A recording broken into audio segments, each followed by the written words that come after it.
What is going on, guys? Jack here, and welcome to a late for the fans for the 29th of September 2015. In today's show, we will review what was a high goal-scoring weekend in the Premier League. Chelsea drew with Newcastle, City were thumped by Spurs. There's plenty to talk about, so let's get into the show. Listeners, welcome back for the Fans Show, week 7. I'm guessing it's week 7. Is it week 7? I think so. All right, great. If it's not, it's week 8. Okay, Shall we start again? What do you know? It's fine. Week 7. We do this at the start of every show. Just decide what week it is. I am, as ever, it's me, Ben, Dr. Benji FM on the old YouTubes, and Dr. Benji on Twitter, with Work the Space from YouTube and Twitter. Jack, how are you? I'm not too bad, thank you, Ben. I'm not too bad at all. Good. And I'm joined by KE8NOO. I messed up a little bit, but Callum, how are you? How are Good you? evening. Good evening. This hasn't been even by our standards, this isn't the best intro. Well, I don't it can only go up from now, I guess. If people have got standards, then they've already thought too highly about us. So I blame them for that. So, folks, we're back again. We know what happens at the start of each show. Got a feature. Now, boys, once, as ever, you know nothing about the feature, do you? All I know is the fact that 10 minutes before we were due to record, you said you didn't have a feature and now you have one. Yeah, which makes me question the quality. It's a great feature.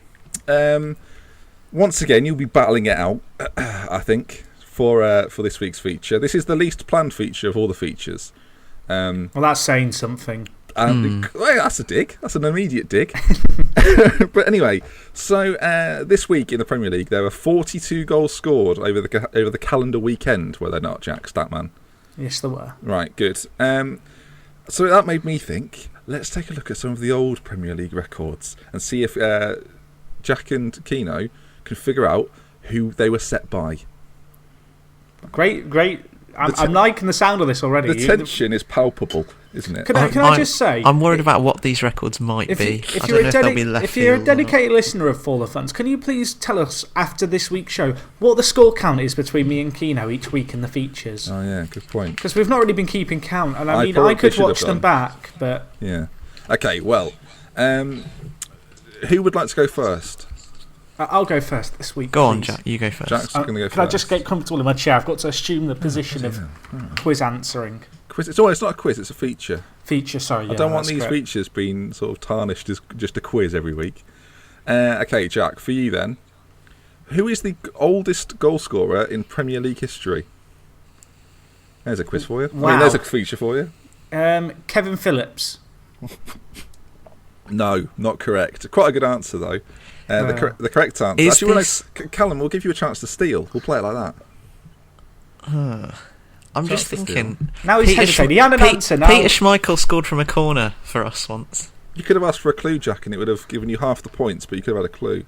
Well, I'll take that then. In my okay, Callum. The clue is he was 40 years, 268 days, and it was in 2006.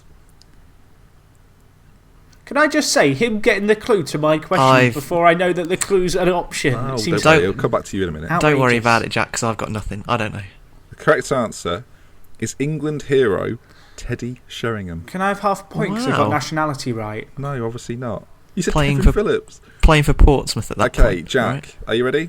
Well, it's Keno's go this time. Oh, sorry. But I'm ready if you want to ask me again. Keno, who is the youngest Premier League goal scorer in the Premier League history? Obviously, the clue is there if you'd like it. It was newly changed, I believe. No. Or maybe not. Well, relatively newly changed. So much thought process going on. Talk us through. I've got so many going through my head right now. Okay, go for pick one Obviously, of them. Pick the best. Pick the correct one, Keno. That's what you got to do. Well, I've gone from James Milner to James Vaughan to... and then I hit a bit of a dead end. Oh. I'm not sure. Go on then. No, I don't know. Well, I mean, at least have a guess. I'll go with James Vaughan, but I'm not sure. That's an old one. He used to be. That is correct. Why did you insist that he give you an answer? Because I insisted you gave me an answer and you went Kevin Phillips. But I knew the answer to that Was one. it really? I was sat It was there. James Vaughan, 16 years, 270 days, Everton versus Crystal Palace. I cannot believe there's not been another one since then. I was so excited because I knew it was James Vaughan. I'm sat there rocking back and forth from my seat like, Keno, give up. All Pass it right, over Jack, to me. back to you, mate. Are you ready? As ready as I'm going to be. 2 goalkeepers have got 21 clean sheets in a Premier League season. Can you name one of them? Petr Cech. Keno, can you name the other one? Can I not have a chance to name the other one for a No, second? because you've had your question. Well done, point. Can you just repeat it again, please? 2 Premier League keepers have had 21 clean sheets in a Premier League season. What did you say, Jack? Petr Cech. Petr Cech was one of those. That is right, yeah. The other keeper was... No clue for this, I'm afraid, sorry. Peter Schmeichel? Incorrect. The correct answer was Edwin van der Sar. Oh, I was on the right club.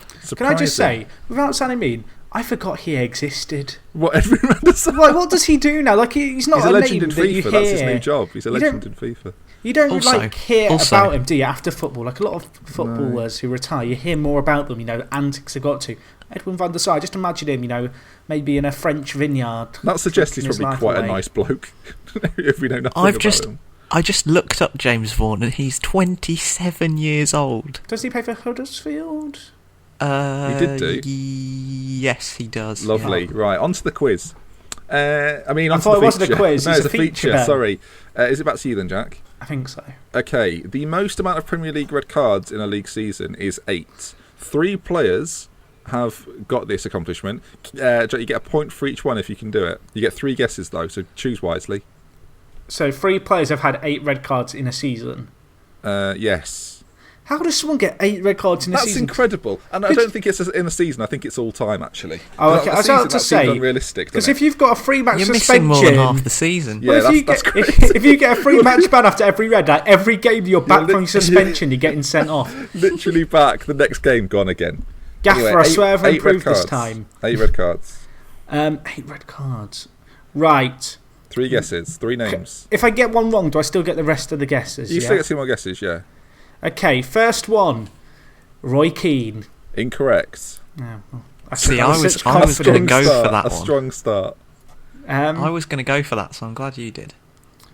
My next one I'm will not passing be... this over, Keno, sorry, just to clarify. Can I ask for a clue? Yeah, they're in the Premier League. Oh, excellent. I was hoping for a position, but... Well, they're all different positions. There you are. Oh, well, there's the clue. Well, that's not... That's narrow it down. There's a forward, a much. midfielder, and a defender.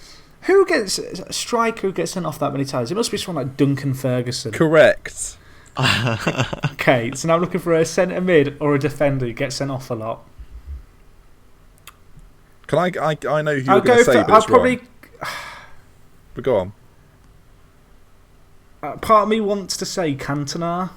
Is that what you're going with? No, because I don't feel like he was long enough in I the don't Premier think League he was long sent enough. off that much. Come on. Can I phone a friend? No, because it might be Keno, so no, you can't phone a friend. Keno, can I'm you the only answer one. for me? I'm the only one you can call. Well, But I don't know either. if you can call Keno, he could come and steal a point here. Lee Catamol. Incorrect. Wait. That's who I thought Jack was going to say. That wasn't actually going to be my guess. Okay, Right, I need we'll a have a centre guess. back. Come on.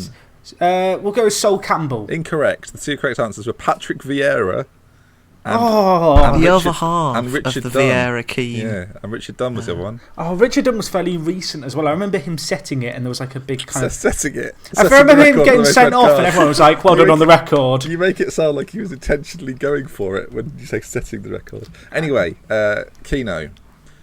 31 is the highest goal tally set by a striker in the Premier League. 3 players have done this. Name the 3. I feel like this is more guessable than my question. I Possibly. mean, the answers were Duncan Ferguson, Patrick Vieira, Richard Dunn. They're the bad boys of the British Premier League, Jack. Yeah, Or the English Premier League, I should say. Go on, Callum. 3 goal scorers.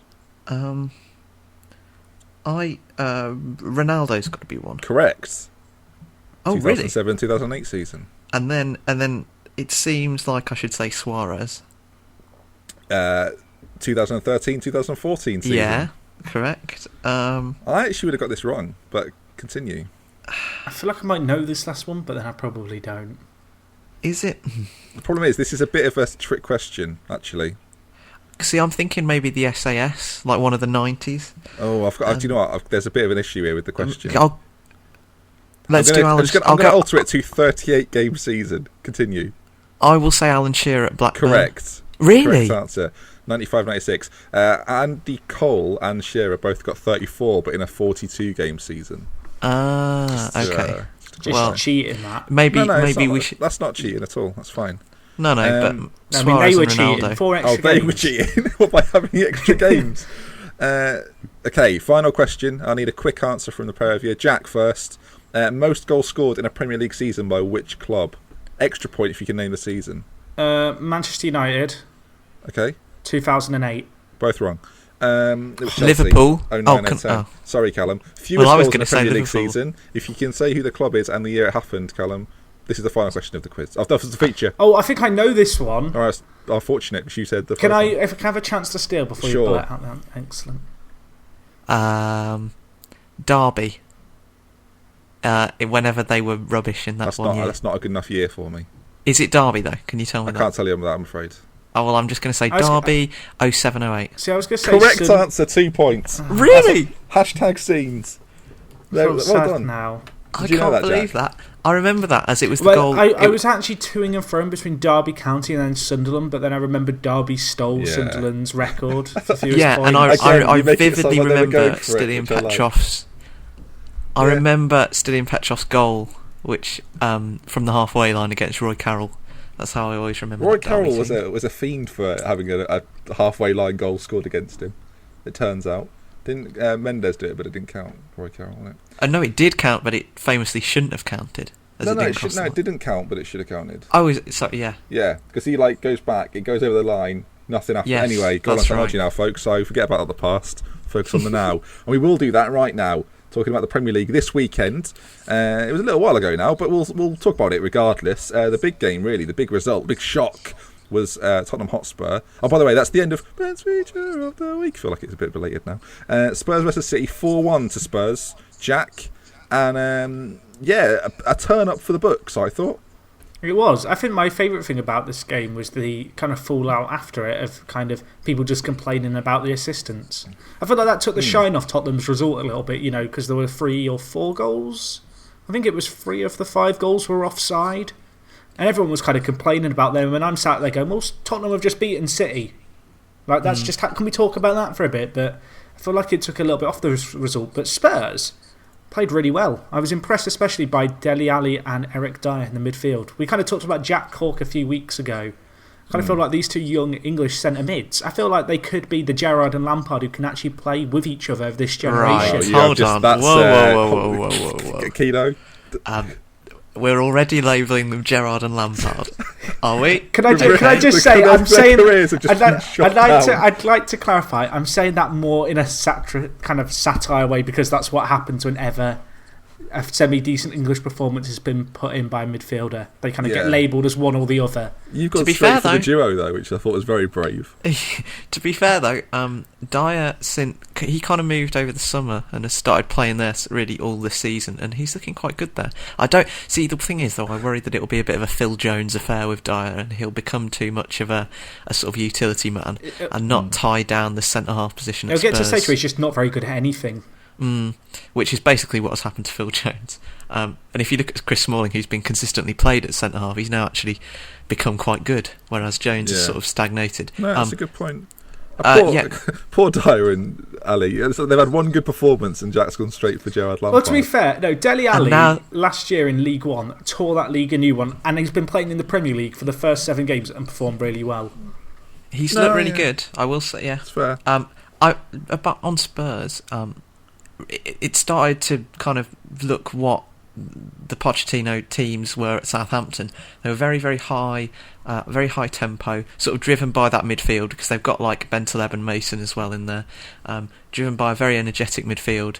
And while Eriksen won't really press, he is allowed to sit there while the other players around him do a lot of work. The fullbacks get through a lot of work. Davis was really good actually, and Davis has been kind of one of the quieter signings, and he's settled in really well and combining well with Chadley when he plays, and Lamela particularly. Lamela was really good. And I feel like people have been waiting for that performance from him for, it's his third season. People have been waiting a while for a performance like that. I think the issue with Lamela is that he's just got to do it again and again and again. Like, you can do it once against City and everyone can rave about it, but unless he's doing it week in, week out, and actually he's a scoring, £20 million player. He was more than that, right? He was 30 something. I think it was 25 or 24. It was. I thought it was more 30, but it was a lot of money for a young player. The bottom line is he's probably not paid back $5 million so far. Maybe that's a bit harsh. He did that Rabona once. He played. That was the good. thing. He played 40 games last season, and I think people think and this kind of happened with all those players that came to Spurs after Bale.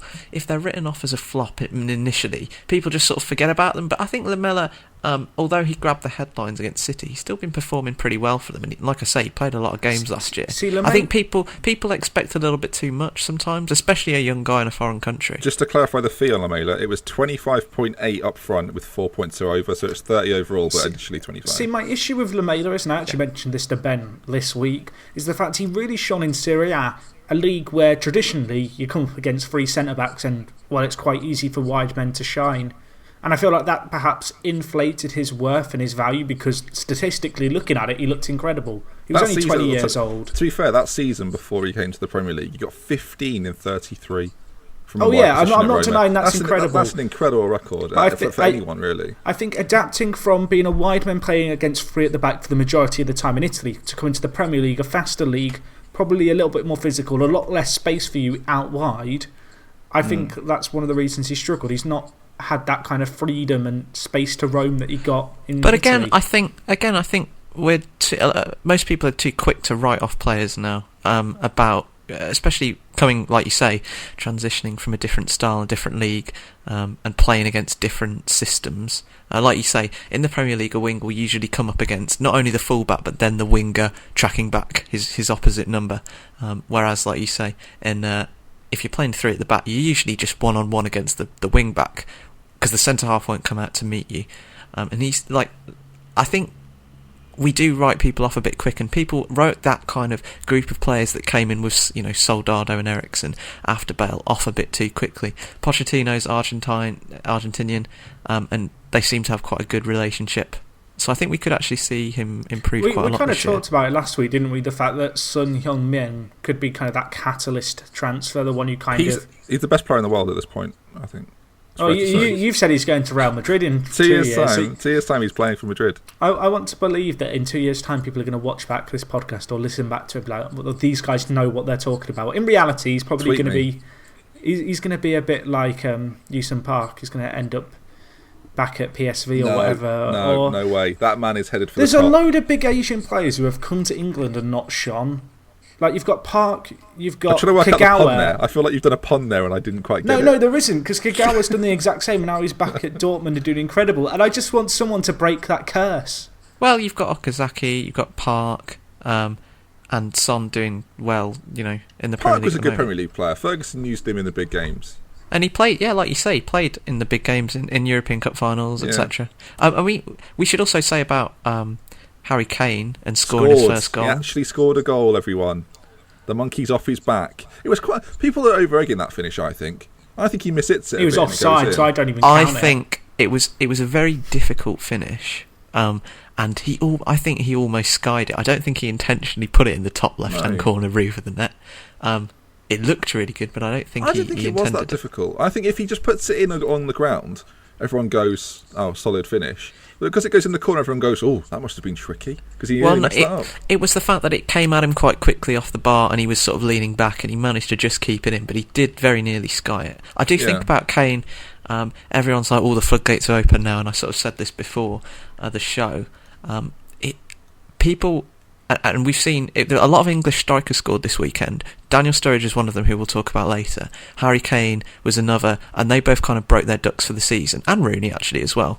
And I think someone like Sturridge will find it a lot easier to, as long as he doesn't get injured again, will find it a lot easier to continue that form than Kane will, per se, because it's his second season, and teams will be a lot more wary of Kane as a new threat than someone would be about, a Sturridge who's been an established striker. And I think he'll have to still work very hard for the goals that he scores this season. And obviously it's good for him to get the goal so people stop talking about him, but he'll still have to work as hard as he has been already, because I think he's had 30-something shots. He's had a lot of shots already this season. He'll have to work that hard all the time this year, in particular, as he's still... When we compare the two teams, it's interesting that Spurs are 3 points now behind City, and coming to this weekend, your thought process on both sides was completely different. You thought City have had a blip at West Ham, but look, West Ham are beating big sides. They've gone to White Hart Lane, lost 4-1 quite convincingly, and now Spurs are up in 5th, as I say, 3 points behind, and City don't look as strong anymore. Kevin De Bruyne scored a great goal, but that was he also made the awful pass which led to Dyer's goal right on the stroke of half time, when really he should have been putting it in the corner. Just before half time he plays a first time ball in field, which you can't be making those mistakes. Was it like a cross field but it was cut out? Yeah, it was like a first time ball across the centre, intercepted, and Dyer went and scored. Like, you can't be doing that, particularly when you're 1-0 up, about to go into half time, and you're away at a difficult club at the top end of the table. Are you worried if you're City though? Because I'm just worried. I'm worried about the Champions League and how it affects their confidence. Because the issue I have here is they've got a lot of injuries. I think Company was out sick. I think he was ill. He was only meant to start on the bench anyway. So I mean, he's probably going to be okay. Well, no, he wasn't. Given he was on the bench. No, I mean, he was sat on the bench. But then if you're ill, you sit on the bench. You have Toure, who looked a bit out of sorts. Did he go off? He went off in like the 56th minute. I don't know if he actually had an injury or if he was just tired. I think he did get a slight. I think tired he did get in the a slight knock. 56th minute. That is not the case, Jack. It was 2-1 at that point. But even Aguero looked a little bit sluggish. You know, he's had that knock and the knee injury, I think it was, that he got against, was it Palace? It's funny how perceptions change so quickly, because like less than 2 weeks ago they'd won 5 on the spin, not conceded a goal. They were going into the Champions League, which is starting tonight as well, 2 weeks ago, going into this game against Juventus on high form, and since then they've looked a quarter of the team that they were. You remove the good players from the team. I mean, you look at their back four, for example, Sanya, Di Michaelis, Otamendi, Kolarov. Like, they're all good defenders, but none of them are great defenders in there. I guess you could argue Otamendi is, but he's yet to prove it in the Premier League, and I didn't feel like he convinced me with this performance. No, I think their bench is another concern. I think it's a squad game, and I criticise Arsenal for not having the squad quite capable enough to sort of defend on all fronts. But City's bench was Joe Hart, who was somewhat injured. But let's assume he's not always there, so it's going to be Caballero. Zabaleta, Nasri, Navas, Roberts, young Patrick Roberts was there. Barker and Evans, with no disrespect to them, squad number 62 and 70. They're not household names by any stretch. Need to get Kelechi Iheanacho on the bench. Well, it's interesting that the Tottenham bench is Danny Rose, Vorm, NG, Trippier, Townsend, Chadley, and Carroll. So NG, who looked heard of and know about. NG, who looked really good when he came on and set up Lamella's goal. Clinton Cards. He likes to be called Clint. I remember, first week after he was signed, we watched the Spurs YouTube video. Clint. All right, Clint. Friend of the show. All right. Well, yeah, I think City are going to be disappointed, obviously, and I think Tottenham going under the radar a little bit. It'll be interesting how they do in the next couple of weeks. Obviously, they lost to Arsenal as well midweek, did they not? So they bounced back. With a win against City. On to the next game. And where are we going, gentlemen? Is it Leicester-Arsenal, which was a back and forth match, wasn't it? We're going to the King Power, yeah. I had Sanchez in my fantasy team, captain. Can I just say, speaking of fantasy football, I played my wild card last week. I changed my entire team, was like, good team. Got to the start of the game, realised I had a back three consisting of Kolarov, Sanya and Eric Dyer. When you've got City and Tottenham playing against each other, I was about to remove Eric Dyer, but then I realised it was locked and he ended up getting the most points out of the lot. So Eric Dyer could be a good pick right now, as he's playing in midfield and he's got a better chance to get those assists and goals. And the goals. While still considered a defender. Blind, who's like a midfielder but is now playing like strictly at left back.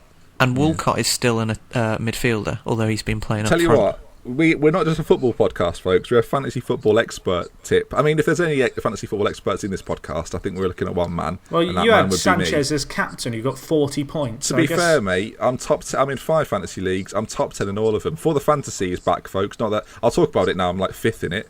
I'm actually, where am I for the fantasy? I'm 2nd in for the fantasy. So, see, I thought I'd make a great transition. Ben had Sanchez in his team. He's got a hat-trick. Let's talk about the game. No, Ben wants to big up his team. Right, it's Arsenal. No, I had an Arsenal player, and I took out Jamie Vardy, which Keno was a mistake, I think it's fair to say, because he got 2. Well, him getting 2 in that game kind of kept Leicester's spirits up a little bit, but they've been making these comebacks, and I think it's been glossing over the fact that they've been actually shipping a lot of goals. In most of the games that they played. I mean, we scored 2 against them at home, which is quite a feat. And then they shipped another 2 against Spurs, and then 5 in this game. They've not been particularly tight at the back, and I think only Sunderland have conceded more, and Chelsea have conceded the same, which is quite funny. Well, there you go. 14 in 7 games is a lot of goals. Exactly, in the form of Mahrez and Vardy and players like Albrighton and Inler, and their attacking prowess has been bailing them out a little bit, and there will come a point in the season where they just stop scoring and they have a little blip. Mahrez didn't do too good in these last 2 games that he's played, actually, and when that happens and they're still conceding, or if they don't make changes, they could start to slide, which I think will happen. It's worth noting that although they've conceded the second most amount of goals, have also got the joint most amount of goals with West Ham at 15. You would not have either of those teams down as the teams with that record after 7 games. But, that's true. But you'd also expect both of those teams to have, because their squads don't quite have the quality to stop scoring at that rate at some point in the season. And I think Leicester would suffer more than West Ham. Yeah, I'd agree with that. I don't think Leicester's squad is quite as strong. What did you make of Sanchez then? Because he's taken a while to find his form. I know Wenger kind of said, he's not come back straight away. He had the Copa America in the summer. Competition took some shine off him. We wanted to kind of let him recover from that, and then it's just taken a while. But now he's going to score a load. That isn't actually what Wenger said, because that just wouldn't work with a French accent. But I think what he was kind of implying was that this is now the start of a goal-scoring machine kind of getting back into gear. And I'm curious to know what you guys think about Sanchez, and I guess his starts the season, really. As someone that put me in the fantasy team, Callum, I'll talk as his manager. I think the reason I put him in my fantasy team, and I've had him in for the last couple of weeks, is against Liverpool. He looked by far and away. It was 0-0, but Arsenal's best player. And then I watched him against Newcastle, I think it was, and then it was Stoke. And in those games also looked like their best player by an absolute mile. And I think Wenger needs to, and he has to put Sanchez in wherever Sanchez wants to play him in that position, because he is far and away Arsenal's best player. And I think if you're that good as Sanchez is, at some point you will find form. And this was good. And essentially this was bound to happen at some point, and I reap the rewards. To be fair, an Arsenal player has had to step into Diaby's shoes with him leaving the club, so I'm glad Sanchez is the man to do that. But I think he's fantastic. Like I said earlier on, a lot of players who hadn't been scoring so far this season broke their ducks this weekend, and like you say about Sanchez, I think he's too good for that run to kind of continue, and the players he's got around him as well assisting him. Ozil put in a fantastic assist for his header, which I think was the 3rd goal, where he just picked the defence in a kind of like Iniesta Barcelona style, just floated over the top of the defence. Sanchez, who's surprisingly good in the air, just dispatched it easily. He's got so many players around him, and that goes for Walcott as well at Arsenal. And ultimately, they're always going to do that against teams like Leicester. And, with no disrespect to Leicester, who've been playing well, they're going to score lots of goals. And it's just the same story with them, whether they can keep tight, keep their best players on the pitch and not on in the stands injured, and if they can perform against the better teams in the league. What do you think about Leicester now? Where do they go from here? Because I don't want to sound critical, but the only way really is down for them, because they're not going to win the league. Are they not? Are you saying that? Are you putting your neck out there? I'm going to tell you now, Leicester aren't going to win the league. You tell you what, expert analysis. There you go. That's why people come here. But I know they're down in 8th now, which is actually further down than I actually realised they were. Just checked. But it just seems to me like they're bigged up as this team. They were top of the league for the first however many kind of game weeks, and now I just wonder if this is going to get to that tough spell for them where they maybe struggle to get a few wins. The goals maybe kind of start to dry up. You mentioned Mahrez not shining quite as much in the last few games, and I just wonder if, I don't know, this is a sign of things to come, because it's kind of one of those things that does happen in the Premier League, where teams who get off to fast starts who aren't expected to have them kind of just slowly wind down and can really go for a rough patch in the middle of the season. I mean, it's their first loss of the season. So if you're Ranieri and you're a Leicester fan, 7 games in, 3 wins, 3 draws. I think you'd probably 12 points after 7 games. You'd probably take that. I mean, not probably. You'd definitely take that. I think they'll be fine. I think, yeah, you're right. They'll slip a little bit. I think 10th or 11th is probably pretty likely. And I had them to go down at the start of the season. I thought this would combust. I thought Ranieri wouldn't work, but it's gone completely the other way, and they got off to a cracking start. I'm going to stick. While I don't think that they'll go down, I still maintain that I don't think they'll do quite that well. They'll probably be in the bottom half. I still believe that when those strikers stop scoring, and they get found out a little bit by the rest of the league, because I feel like they've had a bit of an element of surprise, and Mahrez has just been scintillating. When they do get found out a little bit, I think they might struggle. I still maintain that, and it'll be interesting to see whether Ranieri has what it takes to change and turn it around when that does happen, which I think it will. So just to be clear, none of us think Leicester are going to win the league. Well, no, I'm not ruling them out, but you categorically have. I mean, if Vardy gets 30 this year, I'm going to look like a mug, aren't I? You're going to look like a right fool, let me tell you. Is Walcott the answer to all of Arsenal's striking problems, in a word? 12 goals in the last 13 starts? I think he could be. Who knows? Maybe. It was a very... He always... It's funny, because he's obviously been watching loads of Thierry Henry at the training ground. Mate, if you're watching Marshall, mate, that's where he's got it from. Well, yeah, and he always finishes in that kind of way. He doesn't seem to have another... He never lashes the ball into the net with his laces. He's always just... He's rolling it to the left or right of the keeper with the inside of his foot. It looks really good when it works. And I think one of the problems is because he only finishes like that, when it doesn't come off and it goes straight into the keeper's hands, everyone's like, oh, Walcott can't finish. He looks so lightweight and he's just a winger playing in there. But when it does work, it looks really good. And it's as long as he can keep Brazilian that going, Ronaldo, I think. Do you know what I mean by that? The way he kind of flicks the ball in. Ronaldo was good for a toe poke, wasn't he? Around the keeper. I think Walcott's a little bit like that because of his pace. He gets a long time to think about what he's going to do, and he can always and he can invariably get to the ball before the keeper. And while his first touches aren't great, kind of like this is going to sound really weird, but I'm comparing him to Gabby Agbon. Oh, here we go. We'll get to Villa in a minute. Gabby's pace could always bail him out of trouble when he wasn't fat and slow, and Walcott can always get there, and he likes to just flick it around the keeper, a yard before the keeper gets there and flattens him. It's interesting to see how he's developed into a centre forward, because he backs himself quite a lot. He's been going on about playing striker for quite a long time, so he obviously backs himself, and for England, it will be, and this is the thing, lots of English strikers scored again this weekend. It'll be interesting to see how Hodgson picks his squad and whether Walcott could be a genuine option in the tournament for England. Shall I make a shout quickly? Sorry, Jack. That it'll be the front four will be Sterling, sort of in behind a Rooney, or the other way around. You're taking that question, Ben. What do you mean? All right, wait for later. There's a teaser for you. We had a viewer question on this. We might talk about it now. Save it to the end.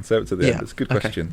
I don't want to ruin the question. It was a great question. Can we go back to my point? Because you've mentioned Brazilian Ronaldo, and we are a footballing podcast, so I just want to take a moment of silence to remember the career that was Ronaldinho, who has been released from Fluminense in Brazil after 8 games with no goals and no assists. He joined the team who were 4th in the league. They're now 12th. He's a cursed man. And he's probably going to be playing in India next week. The problem is with this, Jack, literally one of the best players to have ever lived.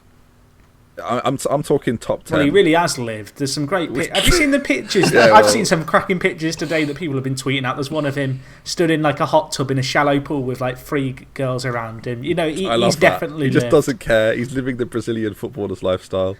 I mean, whatever. But seriously, there was people talk about Messi and Ronaldo, right, as being sort of the best players to have ever lived. There was a period when Ronaldinho was at Barcelona. Go back and watch. I know this is a very sort of cliche thing to say. Go back and watch some YouTube stuff of Ronaldinho. His overhead kick. Honestly, he was a different level of football. I'm sure there's players who were around at that time playing in La Liga that still have nightmares about just how good that man was. And also there was the Nike advert where he hit the crossbar 4 times, which definitely wasn't fake, and no man has ever done that ever. But the thing is, much like Brazilian Ronaldo, he's kind of derided now and mocked for being a bit fat and a bit slow. But honestly, both of them, and Ronaldinho was just... in their day. Oh, doesn't he Brazilian was so Ronaldo good, like so good. own an American? I feel like he owns like Fort Lauderdale in America. Yes, he does. That's right. And I think he actually is registered to play for them. I'm Yeah, not he sure if wanted he's to sub actually himself played in. for them. Yeah. But I like the idea that no team would like sign him. So he was like, "Well, I'm going to buy an American team in the North American Soccer League and play myself." Well, The they can do what they want. They can do what they want. Maybe that's the next move for Ronaldinho. Starts his own franchise with Beckham. Plays I'd love himself. to see Beckham turning out for Miami. That'd be good. Anyway, we touched very briefly there on Villa with the Gabriel Bonlahor chat, and they scored 2 away at Anfield, which usually, Keno, would, in recent memory, get the job done. But old Danny boy, I love the goals he's scoring. But Ings came isn't up. scoring. Who? Ings. No, he didn't score. He did well, actually. Daniel Sturridge is back, everyone. It's official. Liverpool are title contenders once again. Dear Brendan, there's good no job. need for a Dear Brendan this week. Well, I'll do a little one. Well. I'll do a little one because I feel like it's it's the tradition now. Dear Brendan, got a bit lucky this week, didn't you? Well done. Good stuff. Can I just say I feel terrible admitting this. When I was watching that Carlisle game, part of me wanted Liverpool to lose. So Oh Jesus! Rodgers Don't bring up would the leave. Carlisle game. Bloody hell! I know that was a while ago now because we are recording this show a little bit later in the week. But Adam Bogdan is the best goalkeeper in the. starting ahead of Mignolet. Well, he's the thing is though with Bogdan, right? He's the new Mark Bunn. New Mark Bunn. Isn't he? He probably looked across the bench on Saturday, saw Marky Bunn sat there and thought, I bet they had a good that'll chat be me. about their similar careers. About their swimming pools. That's what I'd like to do. Look across. Have you got it like heated now? Yeah, it's great. Yeah. Played much this season? No, I did League Cup last week. Yeah, me too.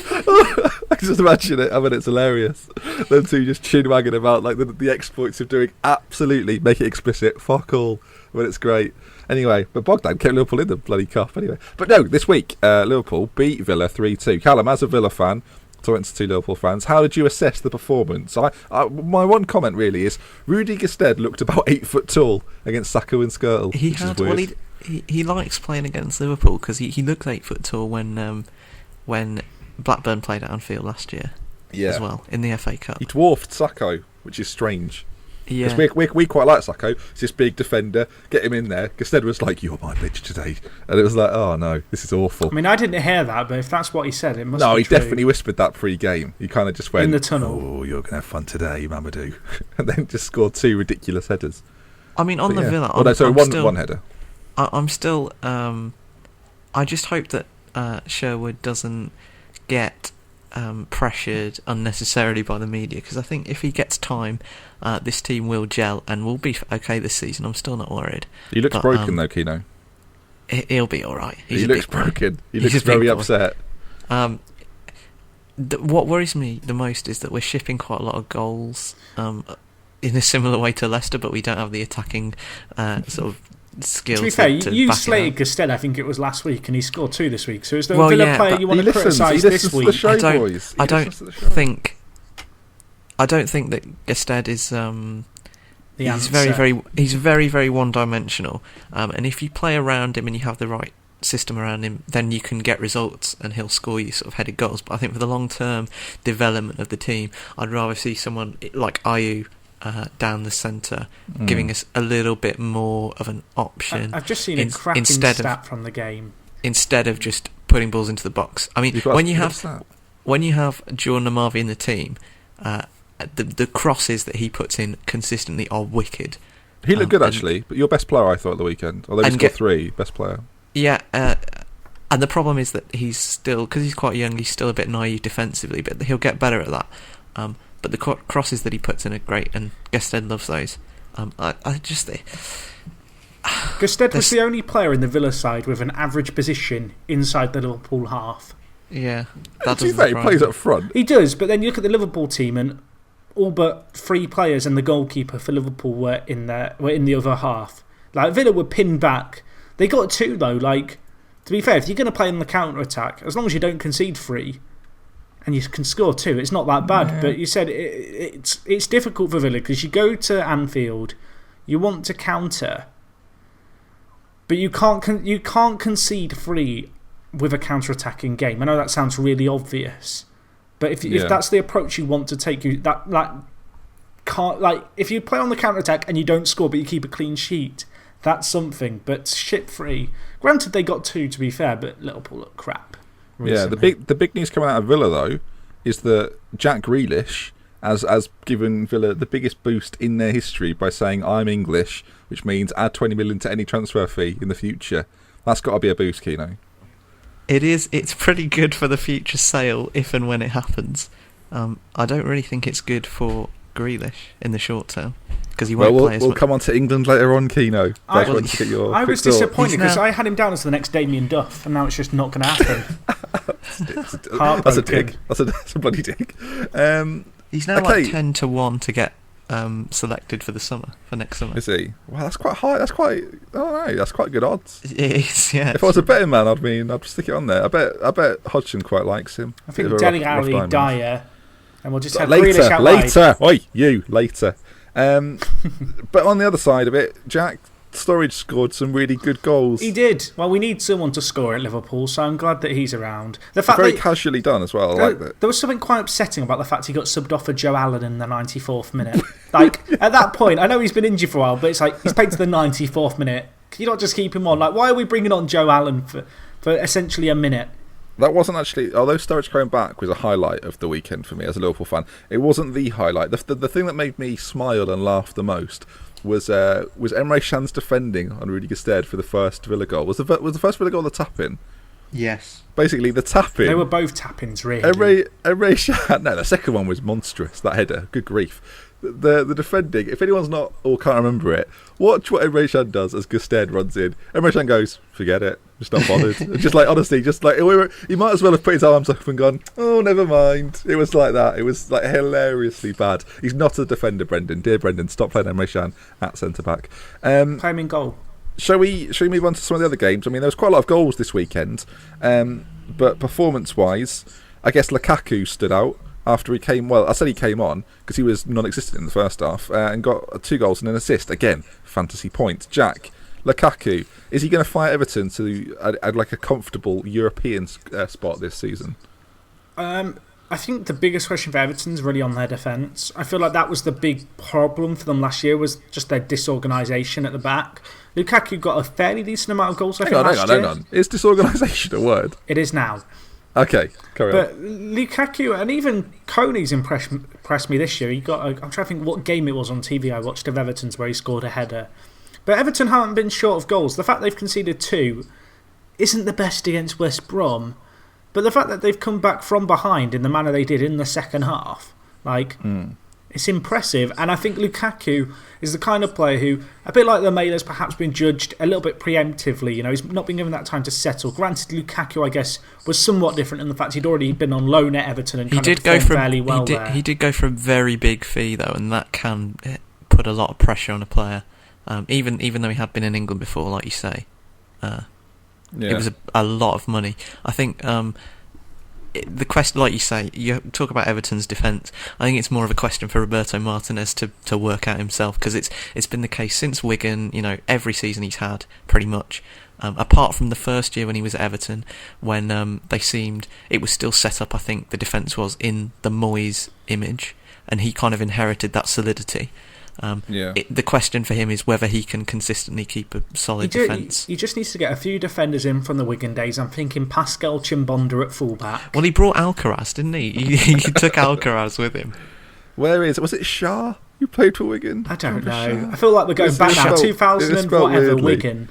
Is it like Michael Shah or something? Anyway, interestingly for Everton, by the way, they've got the same record as Tottenham and Leicester. 3 wins, 3 draws. And a defeat, 12 points. Palace also got 12 points, by the way, but they've lost 3 and won 4. They're doing a bit of a West Ham in that regard. Anything you want to talk about with West Brom, or we just? Berahino scored, starting again. He loves it. He loves West Brom and that club. Do you reckon he'll kiss the badge before Christmas? No. Oh. I reckon before the end of the season, if he doesn't leave in January, he will run, he'll score a goal, celebrate, and he will be holding the badge, pulling the shirt. See, the image I've got is the game before the January transfer window. He rips off the badge off his shirt, throws it on there and stomps it into the mud after he scores. Like, that's what I'm imagining. That's like the kind of thing Berahino does. If he does that, I think that's out of order, frankly. Just a little bit. See. Newcastle didn't lose, which I think for Newcastle fans is a positive. A 2-2 draw with relegation rivals Chelsea. That's a dig. good for them, really. Well, Newcastle have got City next week as well, haven't they? And these were 2 games for them where you look at their league placement. Like, whilst you don't expect Newcastle to get points against either of those teams, they at least need to show an ounce of kind of, I guess, potential in these games. And they certainly showed that against Chelsea, I thought. The problem for Newcastle is that for all their good work at not losing against Chelsea, Chelsea aren't being very good, and they've still got 3 points from 7 games. And the other thing as well is, played really well against Chelsea, were 2-0 up and choked. Yeah. I think it was more the manner and the fight that they showed, which I think is valued, it's valued more at St James's Park than it is in proportion to other places in the league. They showed a lot of fight. They were roaring into challenges. And I don't want to stereotype like North East football and North East football fans, but it seemed to really get the fans going. And once they got them on side, it really spurred them on. And let's forget about the fact that they almost lost it at the end. It was a big improvement to so far the rest of the season for Newcastle. It must be a big frustration for Newcastle fans to watch their team put that sort of performance in against Chelsea and then lose to some of the lesser sides, like Watford, for example, last weekend. Happens. No offence to Watford, but I mean, comparably to Chelsea. As a Villa fan as well, this happens. It's the same, and you can maybe just make the case that the only reason they were so up for it was because they were playing the champions. And it's kind of not representative of McLaren doing anything at all. It's just that players like Sissoko and Tiote and the players who kind of think that they're in the shop window just up their game for the champions, which, well, I mean, we'll have to see how they go back to performing. I've been sat here thinking, I've been saying that about Newcastle and Villa, like there's some lesser sides. Liverpool do that as well. It's infuriating. But a decent point for Newcastle. Chelsea, I feel like there's one team we've spoken about a lot this sort of podcast. Chelsea are that team. Just stop messing it about. Should have played John Terry in this game, by the way. Stupid playing Zuma and Cahill against Mitrovic. Play Terry. I feel like we should wait 3 weeks and just do a Chelsea special every other week. Every 3 weeks. Sure. Well, to be fair though, they have been their lack of performance has been the story so far this season. Actually, you sorry. could probably. Sorry, I hate to butt in, but I don't want to forget. At the start of the podcast, or before the podcast, I said I've got a prediction to make, and everyone's going to go, "You what?"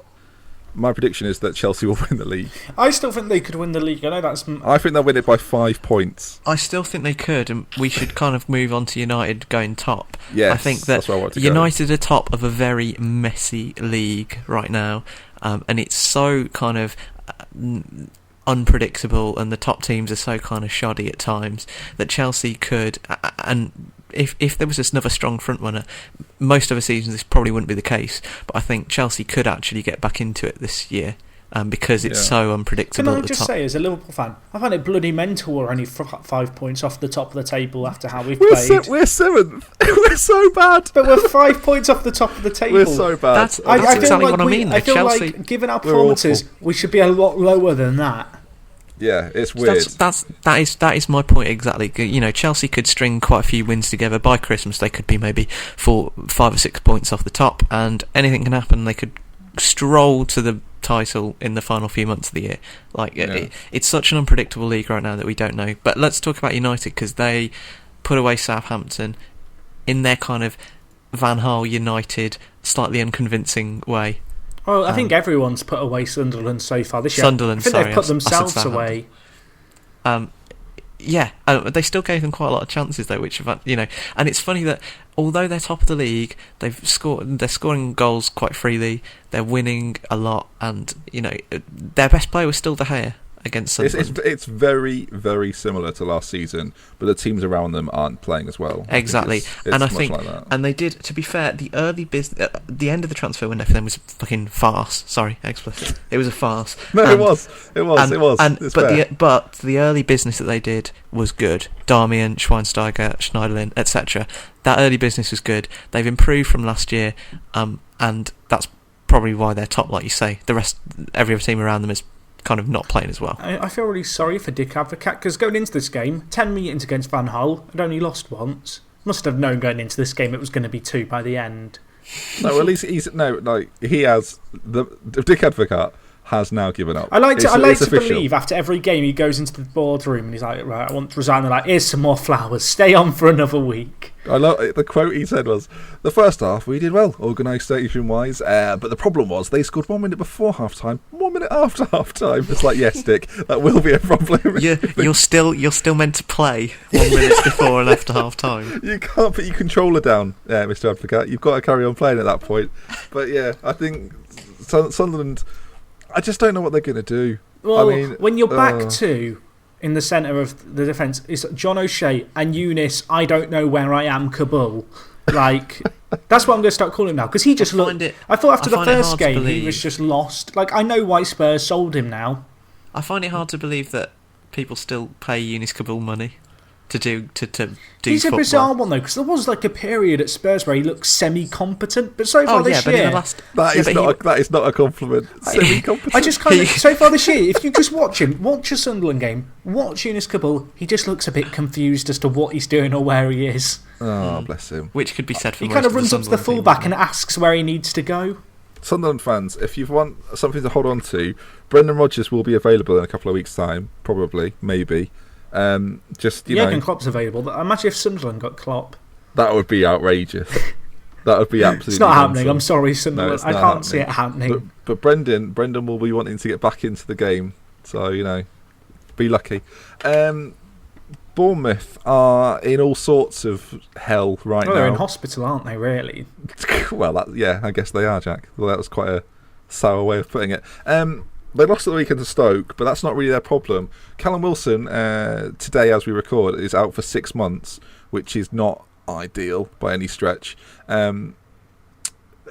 Jack, are they down now because of something like this? No, not yet. And I know, like, saying not yet is a bit kind of...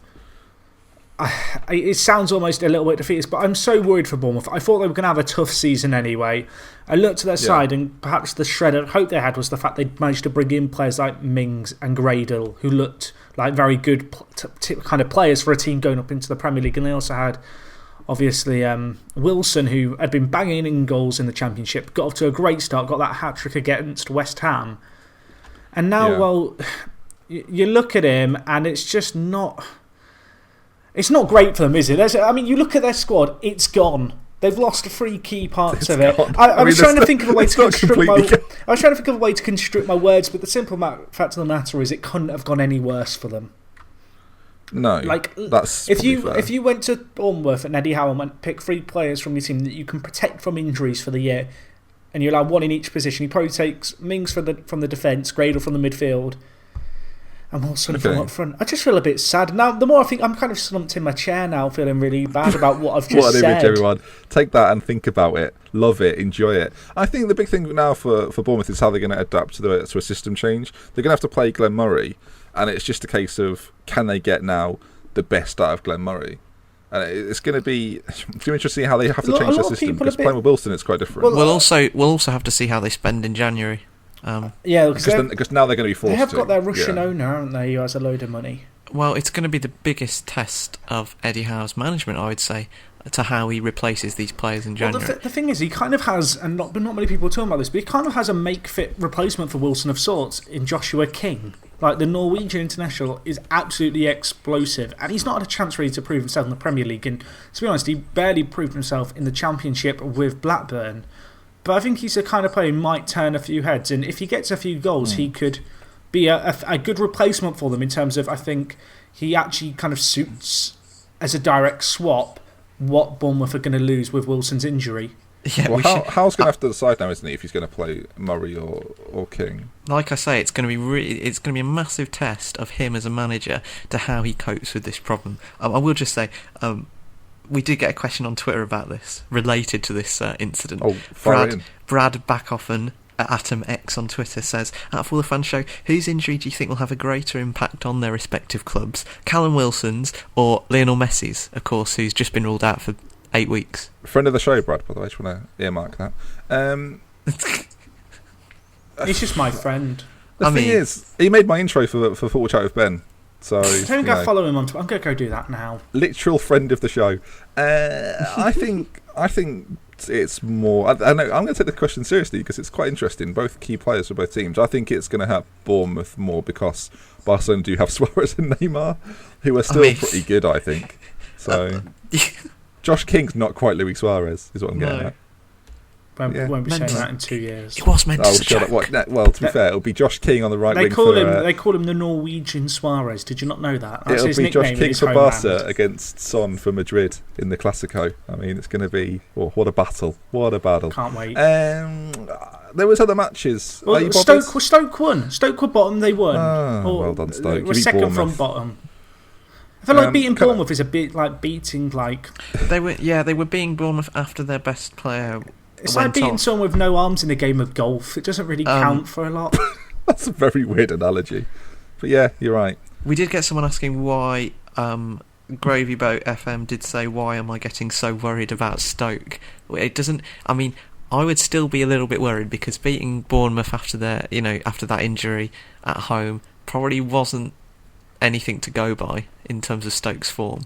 So I guess if you're going to take the positive... They're playing the Villa, so that'll be a good test. Stoke 3 points behind Southampton. Southampton are like 9th. So, I mean, if Stoke win a couple, then they're back to kind of sort of mid-table mediocrity and everyone's happy again, aren't they? So I don't think I'll be worried yet as a Stoke fan. I've just realised with this show, it's quite a long show so far, and because there's been so many goals in so many games, usually the games that we leave till last will be the 0-0s and the 1-0s. I don't think there were any of those, so I feel bad for all the games which are now going to really quickly, briskly move through, because really you deserve a bit more of a chat, but it's just...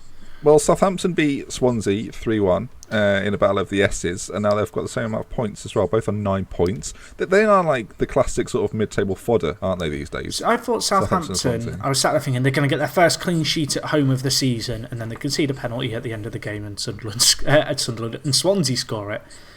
It's just a bit like... It almost takes a little bit of the shine off that result. I'm sure Southampton are delighted with that result. Swansea, I don't think will be too worried by it. It's not a game. Swansea's form has tailed off a little bit though in the last few weeks. I know they started the season very well, but Gomez has stopped scoring. So. Yeah, and AU's not supplying like he was. My fantasy team did suffer this week from that. In all other areas, you had Lukaku and Sanchez, so it wasn't terrible. Well, I'm a football wizard. Palace won, Watford 0 in the most boring game of the weekend. It was a controversial decision. Did you see it? No.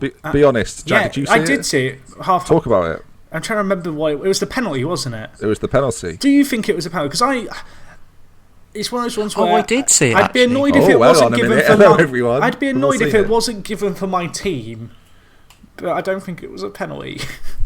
I think it was in the box, and Anthony Taylor was in a really good position to see it. I think he got it right. The ball, it was difficult because the ball was rolling outside the box. The actual touch of Zaha happened in the box, and then he fell out again. So, I think the referee got it right because the actual touch occurred in the box, and letter of law, that's a pen. I think it was a good decision. There we are then.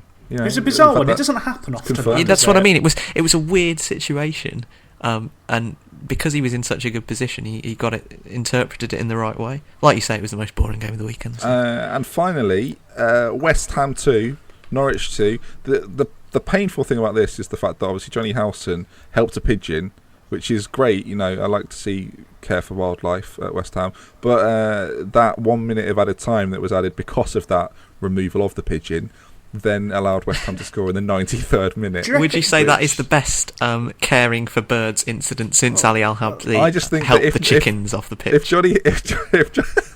That's a great image. I just think Johnny Howson playing for the Canaries helping the pigeon. I mean, it's all inclusive. I want to believe the pigeon was planted. They've kind of brought on the sub West Ham and stuffed a pigeon in his shorts. So I just drop it on the pitch when no one's looking.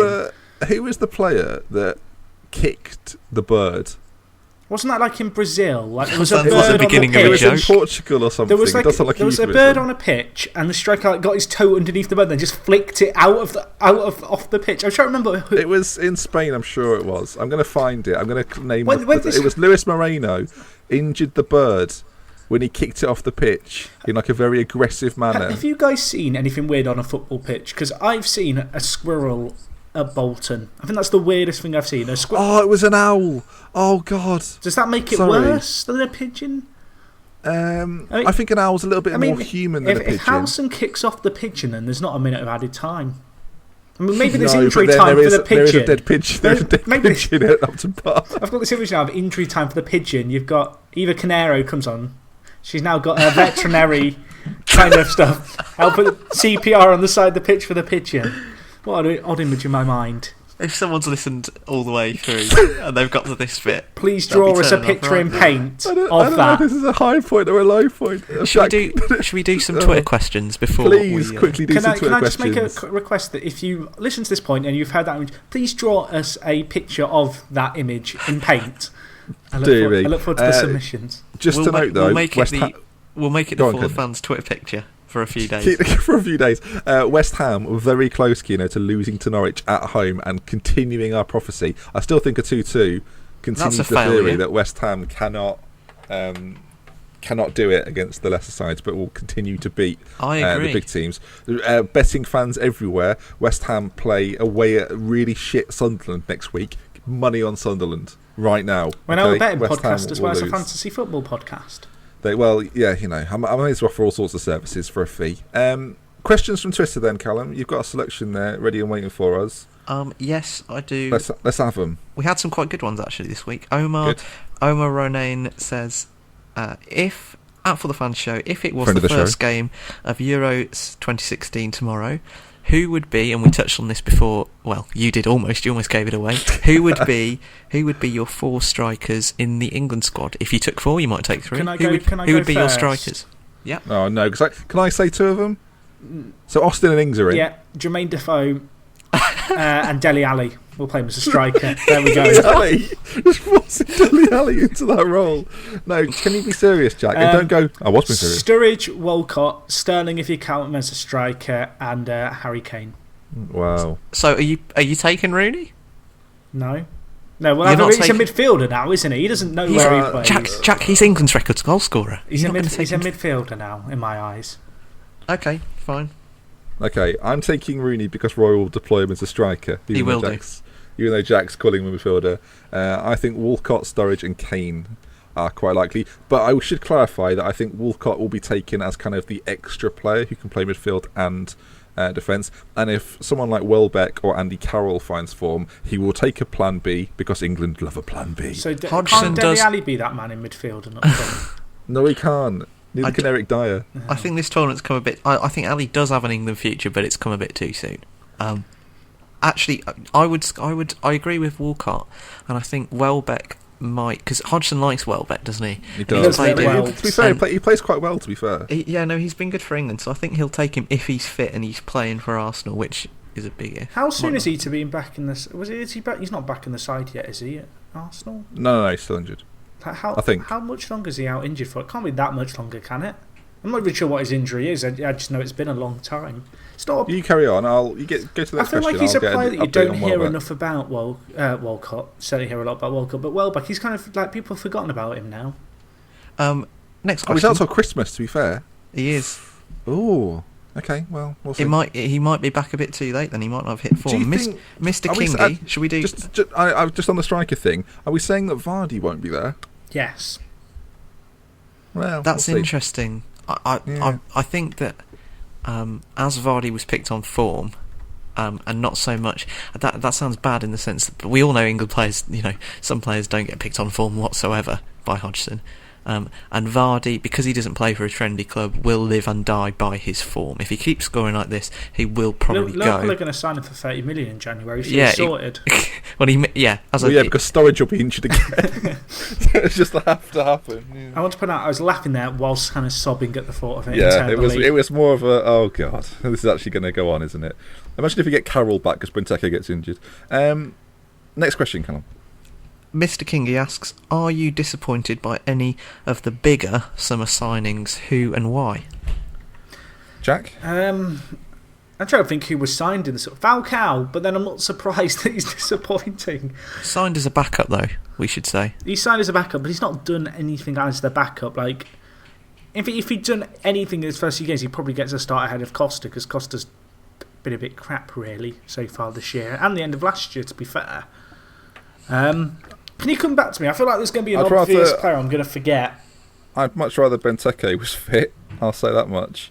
In terms of the big signings, really, like City made a few, Chelsea made just one, really, didn't they? Liverpool made quite a lot. United are top of the league, so I mean, none of their signings. Oh, go on then. Otamendi.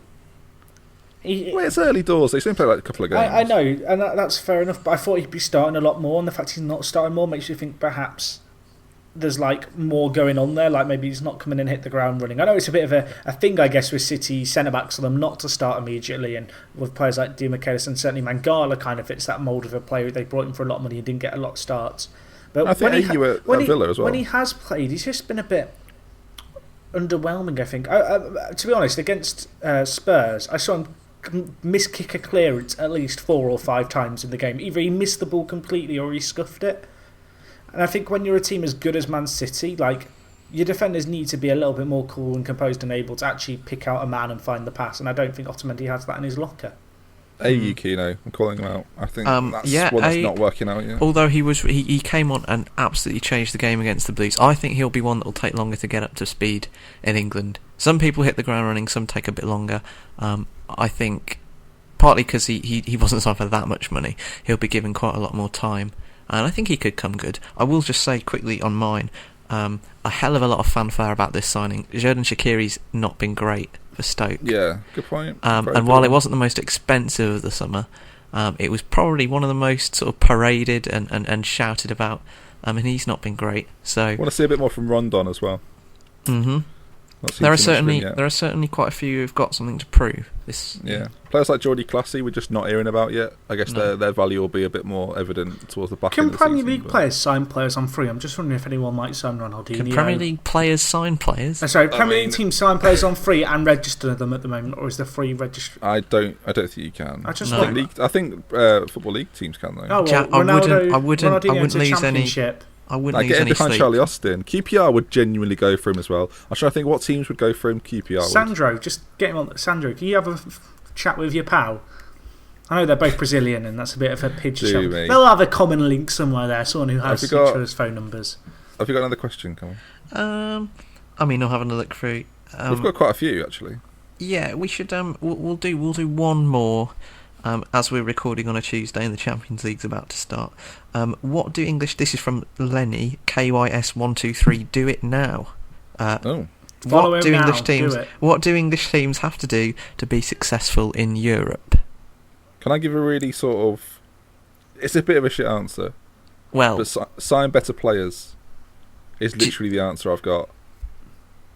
I think sorry, everyone. Well, you look at those big names that have signed for Arsenal, as an example. Sanchez and Ozil, both sort of cast-offs from the Classico. I mean, that might be a bit harsh to them, but they weren't the first names on the sheet. And Arsenal got them, and they're like 2 of the best players in the league. And they kind of the same sort of thing goes for City, really.